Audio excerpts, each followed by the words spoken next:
All right, now that was, and, you know, I was listening to this music back there, and I thought about in 1974-75, that record came out, the Sun Sessions on RCA. They released in the mid-70s a compilation album of all that Sun music, and that was really the first opportunity we had, at least as a teenager, to listen to those songs from the 50s, because they were all like Sun, and I didn't have any of those 45s.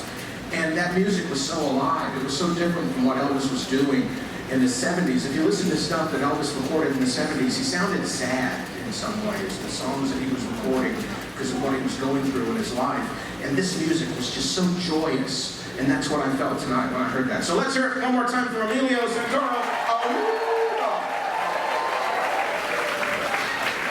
Now, this concert, this show that we're doing tonight is called Elvis in Memphis, and I don't know if Cody planned this to happen or if he has a deal with Sony Records, but in August, during Elvis Week, Sony will be releasing a big, huge box set called Memphis. And it's all music recorded by Elvis in Memphis. And I really never thought about it lined up like this. They're going to have these songs from 1954 at Sun Studio.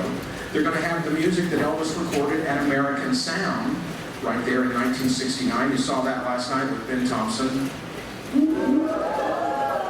They're going to have music that Elvis recorded at Stax Studios in the 70s. And they're also going to have some recordings from the 1974 Elvis at the Mid-South Coliseum, which we're going to be doing that tonight as well. So, I don't know if Cody planned it that way, but Sony's bringing out an album to support this show. We really appreciate that.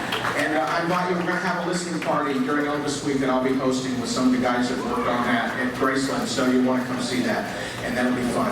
Now, we're going to move on, and we're going to do another show from Memphis, and this one was in 1961. Now, Elvis had gotten back from the Army in March of 1960. He had immediately shot the movie G.I. Blues. He had also done Wild in the Country and Flaming Star. And in February of 1961, the governor of Tennessee declared it Elvis Presley Day on February 21st, 1961. So in support of that, they had a big press conference and they announced a bunch of charities that Elvis was going to be writing a check for. He was contributing on his day to charities. And he was also going to do 2 shows at the Ellis Auditorium, an afternoon and a night show. And that was in February of '61. A few weeks later, he went to Hawaii to shoot Blue Hawaii, the movie that was going to be out later that year. And he took a bunch of musicians and they did a concert in support for charity of the Arizona Memorial for the battleship. And that would be the last live performance he did until 1968 in front of an audience at NBC Studios. So, this era of Elvis in February and March of '61 is really important, but because we're focusing on Memphis, we're going to go to that show in 1961 at Ellis Auditorium with all of Elvis's original musicians. And he did this show for charity. They raised about, and this is 1961 dollars, $45,000. Doesn't sound like a lot today. Do the calculation on that inflation calculator and see what kind of money that was for 1961. A lot went to local charities. Some of the money that Elvis raised that day also went to his birthplace youth center in Tupelo.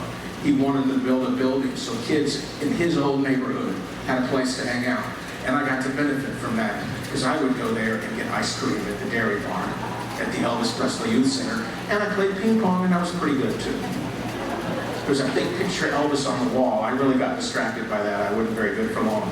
We're going to go back February 1961, and to do that, a former Nashville Elvis Festival champion and currently appearing on stage in Branson in the $1 Million Quartet, my buddy taking you to Elvis at the Ellis Auditorium 1961 in Memphis. It's Riley Jenkins! Thank